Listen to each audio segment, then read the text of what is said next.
Robert Mitchell had everything money could buy. At 38, he ran a tech empire worth billions. But as he watched his 5-year-old twins, Lily and Max, play in their massive penthouse, he felt an emptiness no amount of success could fill. His late wife, Sarah, had passed 2 years ago. The grief had softened, but the loneliness remained. His sister finally convinced him to try dating again. She set him up with her friend's daughter, a woman named Claire, who worked as an elementary school teacher. Robert looked at his children, their blonde hair catching the afternoon light. They were so innocent, so trusting. He'd seen too many women interested only in his wealth, never seeing the man behind the fortune. An idea formed, unconventional perhaps, but it felt right.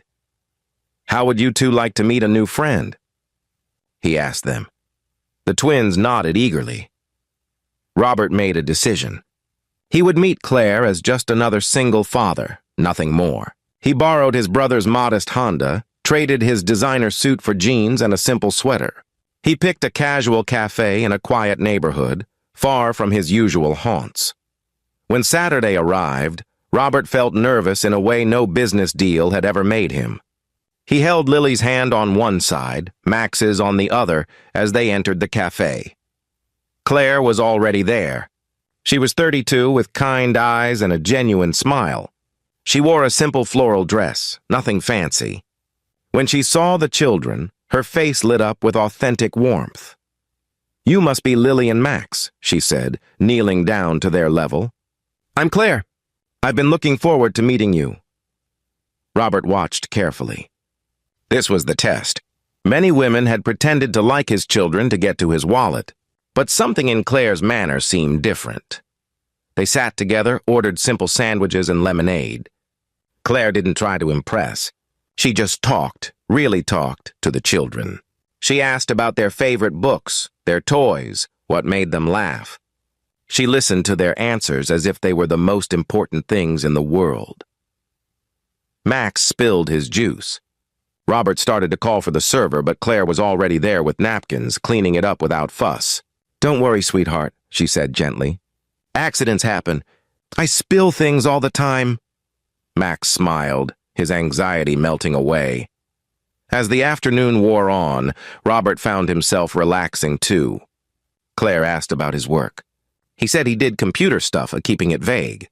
She nodded, genuinely interested, but not pressing for details about money or status. Instead, she talked about her students, her love of teaching, the small garden she kept on her apartment balcony. There was something real about her. Something that reminded Robert of simpler times, before wealth complicated everything. Lily tugged on Claire's sleeve. "Will you come to the park with us?" Claire looked at Robert questioningly. He nodded, surprised by how much he wanted her to say yes. At the park, Robert watched something remarkable unfold. Claire played with his children as naturally as breathing. She pushed them on swings, helped them across monkey bars, sat in the sandbox making castles with the patience of someone who genuinely enjoyed it. Other nannies in the park sat on benches, scrolling phones. But Claire was present, fully engaged, laughing when Lily put a flower crown on her head. "You're very good with them," Robert said quietly. Claire smiled. "Children are honest. They teach us to be present, to find joy in small things. I think we forget that as we grow older, chasing things that don't really matter." Her words struck deep. Here was wisdom Robert had spent years and millions trying to learn. As the sun began to set, casting golden light through the trees, Max climbed into Claire's lap. "I like you," he said simply. Claire hugged him gently. "I like you too, buddy." Lily joined them. "Can we see you again?" Robert held his breath. "I'd love that," Claire said, looking up at Robert with those honest eyes. "If your dad wants to." "I do," Robert said, and meant it more than anything he'd said in years. They met again the following week. And the week after.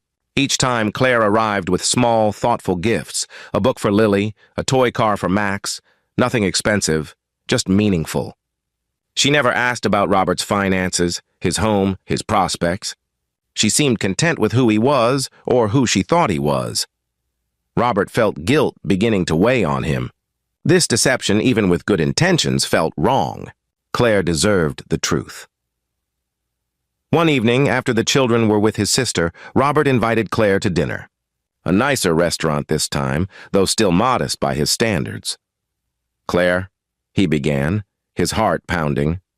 "I need to tell you something." She looked concerned. "Is everything all right?" "I haven't been completely honest with you." He paused, choosing his words carefully.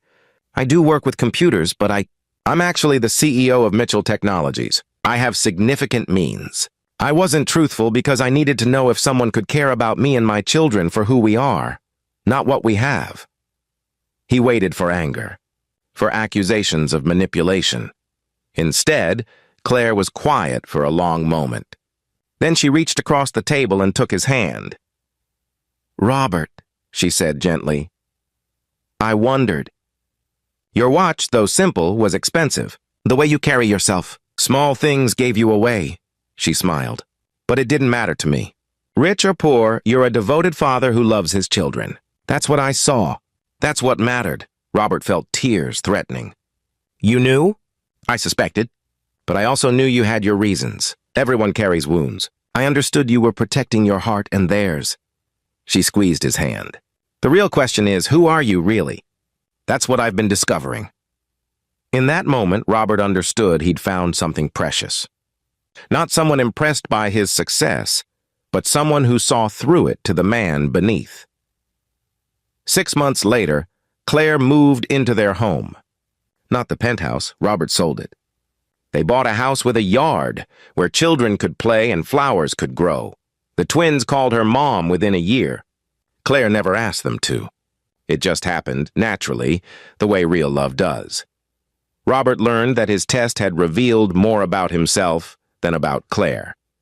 He'd been so focused on finding someone genuine that he'd forgotten to be genuine himself. Claire taught him that true connection requires vulnerability, honesty, and the courage to be seen for who you really are.